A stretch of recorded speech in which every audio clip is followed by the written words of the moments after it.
Hello, hello, hello. It's your man Miller back with the momentum. And today I've got an episode with a catchy, edgy title: Bitcoin versus Fama, the Zero Prediction. So, when Nobel laureates predict crypto's doom. I've been told that if you use fear bait and doom and negative words, it gets you more traffic. So, welcome aboard. Let's we're not really gonna fearmonger. We're just gonna break out the facts here, guys. So Bitcoin looks ugly right now, but for any asset class, short-term price action, it's just noise.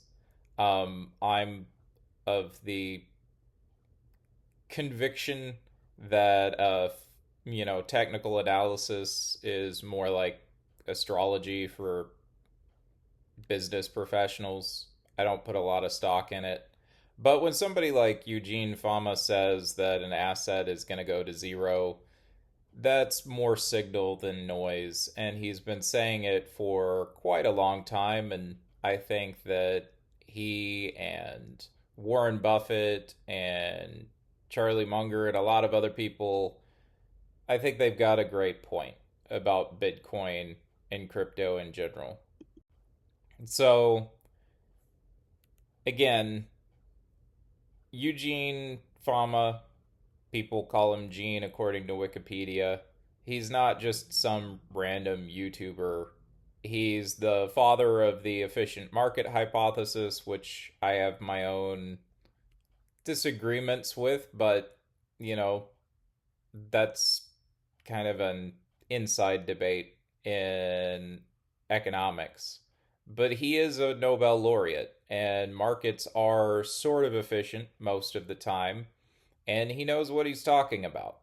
And when he was asked the odds of Bitcoin going to zero, he had no hesitation. He said, close to what? And his logic is pretty straightforward. It's also brutally simple. For something to be currency, it needs a stable real value. All of these pump and dumps, mad gains, all that kind of stuff, it just doesn't cut it for an actual medium of exchange that people are using to represent value for the goods and services that they need on a daily basis. Bitcoin moves on hype and demand, and I hope the price action over the past month or so has demonstrated that for a lot of people. It's not a hedge against inflation or anything like that. It's kind of, in my opinion, more similar to a slot machine or online gambling. So if it does actually work long term and I turn out to be wrong and people like Buffett and Fama turn out to be wrong, then we're going to have to throw out every economics textbook ever written and go back to the drawing board. Because as you can see from that chart on the left from Portfolio Labs, you've got the exchange rate of the euro and the US dollar, and compared to the price of Bitcoin in US dollar. And it looks a lot like an extremely leveraged trade on that currency trend. I mean, Bitcoin looks like an extremely leveraged trade. And if you compare it to the NASDAQ, which I haven't done here, it also looks like a leveraged trade on the NASDAQ. The thing is, Bitcoin isn't getting people out of the marketplace. It's really just magnifying the movements of the market that are already there. It's not an independent thing. And that's a problem because it's being sold as an escape from the world of traditional finance when it's really just a leveraged play on it. So there's historical precedence that I think proves Fama's point right here. And most crypto investors that have mentioned this, I think, get it backwards. And it's about the island of Yap in Micronesia The Yapese use these massive limestone discs called ray stones as money. Some weigh thousands of pounds.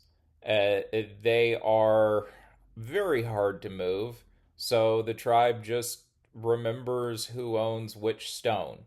The ledger is kept totally within oral tradition. And it works pretty good because you've got different tribes, kind of a decentralized ledger going, but the key concept here is that it combined that mental ledger with an actual physical asset. So you need the physical asset and you need the tracking mechanism. And that's the foundation of all known monetary systems. So there's a famous story about a stone that fell off a raft and sank. And the tribe decided, hey, the rock is still down there in the water somewhere, so it still counts. So the family could still spend it.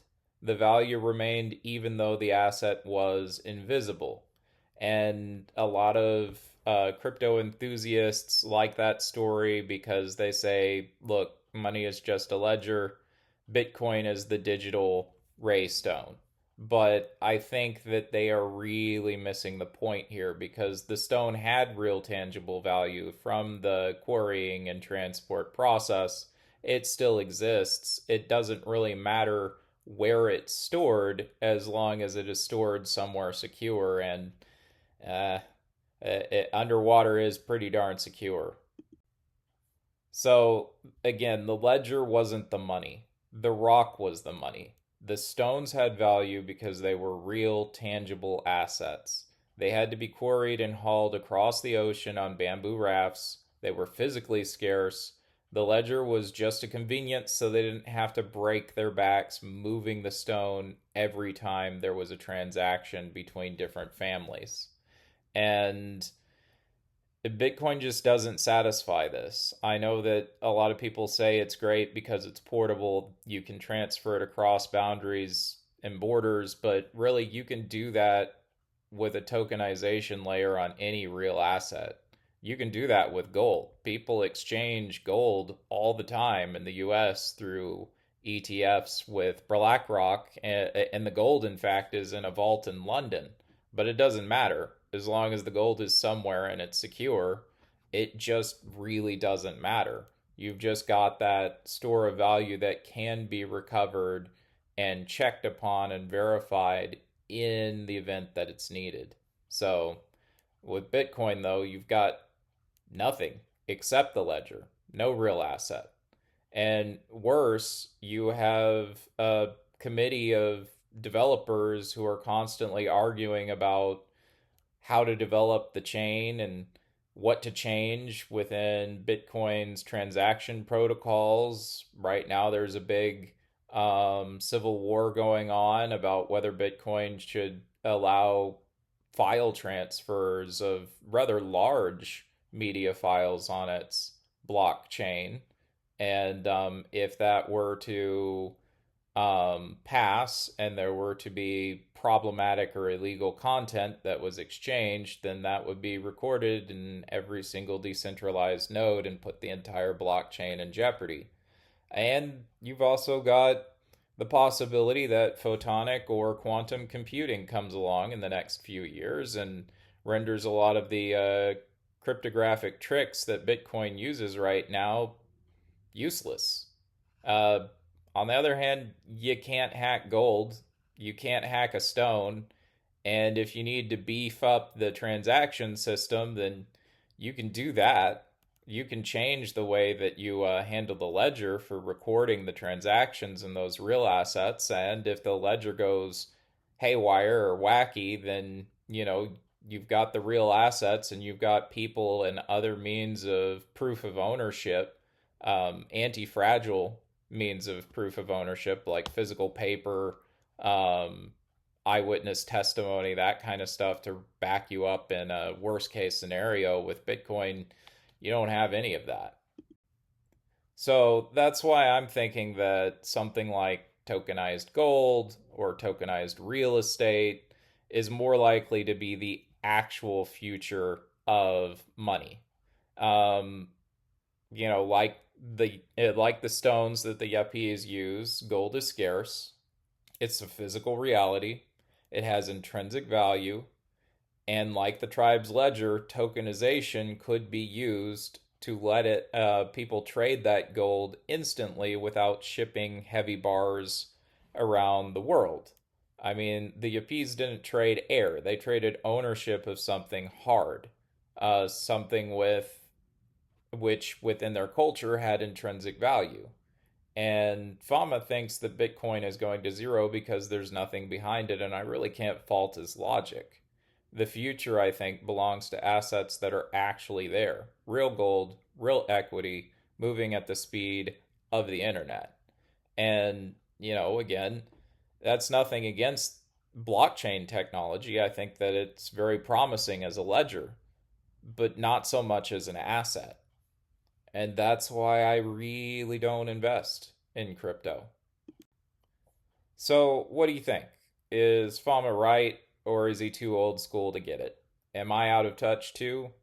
Let me know in the comments. If you want to stay ahead of the curve, hit that like button and subscribe to Miller Momentum.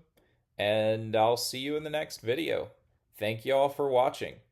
And as always, everything said here, totally educational, not financial or investment advice. Um, get with a fiduciary, see what's right with you. I can't tell you what to do with your money, but I can tell you that I'm not putting mine in crypto.